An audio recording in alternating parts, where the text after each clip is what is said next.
Hello students. Hello students. So before starting a new poem, I will ask you a question. Imagine you are with your friends and just going on the way to Jaipur. You are in an open jeep and nearby Sariska you encountered with a tiger. How will you feel? What will be the very first expression?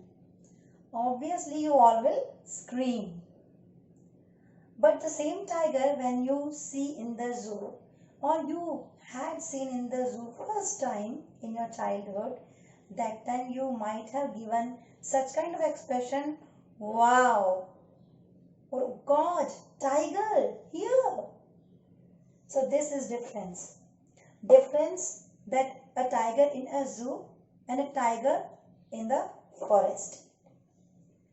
Let's see, it's a poem, The Tiger in the Zoo, written by Leslie Norris. Leslie Norris, he was a British person. He spent almost his time in USA. He was a lecturer. He earned by teaching in colleges and universities. Leslie Norris is well known for writing poems and short stories. So it's a very beautiful poem in your syllabus, A Tiger in the Zoo, that deals with various messages. The very first message is one should not keep any wild creature in the captivity for their fun. Second is freedom has its own importance as well as beauty. Without freedom, one can't survive. It deprives person and it just kills the person. Person doesn't remain the same if he could be left free. Introduction. This poem contrasts a tiger in the zoo with a tiger in its natural habitat. So it means two tigers we are talking about. Once we are in the zoo and second time we go to the forest. Then we get back to the zoo. The theme deals with it is unfair to enslave or entrap the wild animals and to impose on them a life of bondage and confinement. So this is the theme of the poem. This is the introduction and I'll read you the poem before summarizing it. He stalks in his vivid strides, the few steps on his cage, on beds of velvet quiet and his quiet rage. He should be lurking in shadow, sliding through long grass, near the water hole where plump deer pass. He should be snarling around houses at the jungle's edge, baring his white fangs, his claws terrorizing the village. But he is locked in a concrete cell, his strength behind bars, stalking the length of his cage, ignoring visitors. He hears the last voice at night, the patrolling cars, and stares with his brilliant eyes at the brilliant stars. So this 5 stanza poem talks about much to teach in real life. So let's see the summary of the poem to understand it better. So here we will see the summary of the poem, A Tiger in the Zoo. So the entire poem is divided into 5 parts, students. The first stanza, it's talk about a tiger in the cage. Second stanza and third stanza, they talk about a tiger in the forest, and then again two stanzas are there that state a tiger in the zoo. So here comparison of the lifestyle of a tiger when it is in the cage and when it is in the forest in his natural habitat. So let's see. Through the very first stanza, the poet Leslie Norris says that the tiger angrily paces up and down in his cage on his soft paws, and these soft paws are compared with velvet, and he can't run and leap. That's why he paces there itself. He is confined in the cage and he is captive there in the zoo. Second stanza, through this, the poet says that this tiger should be in the forest. Instead of in captivity, it should be in the forest. It should be lurking there. Lurking means hiding over there behind the thick bushes and moving, chasing for the prey.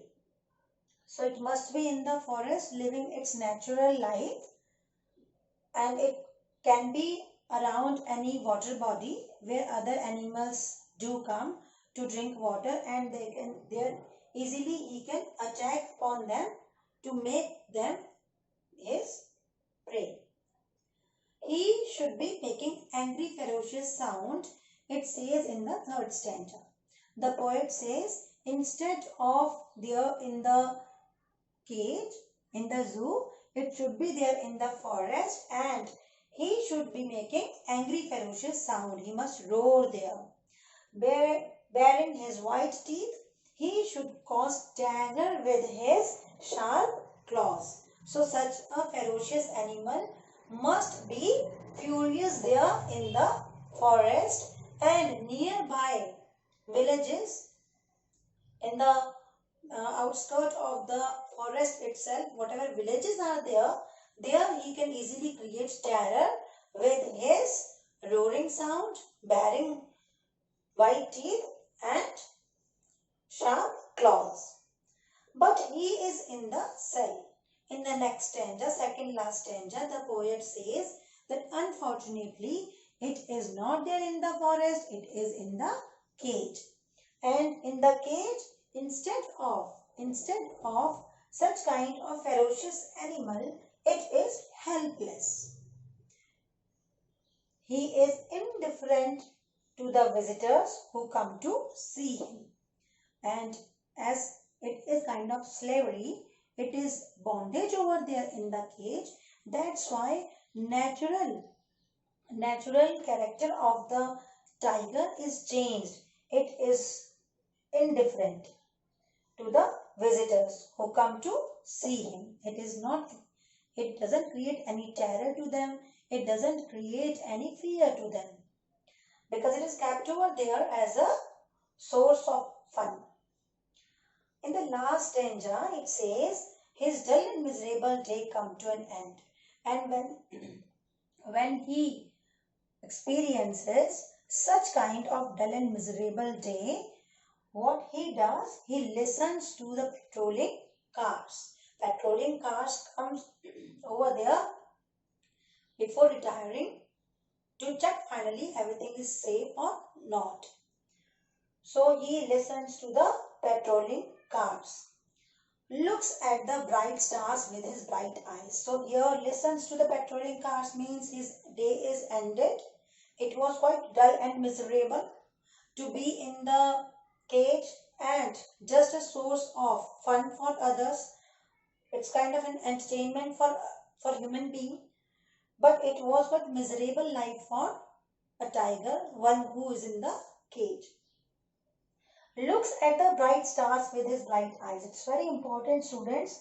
He looks at the bright stars. Bright stars always fills us with positivity. And here, even an animal who is looking at the bright stars, he is also yearning for his freedom.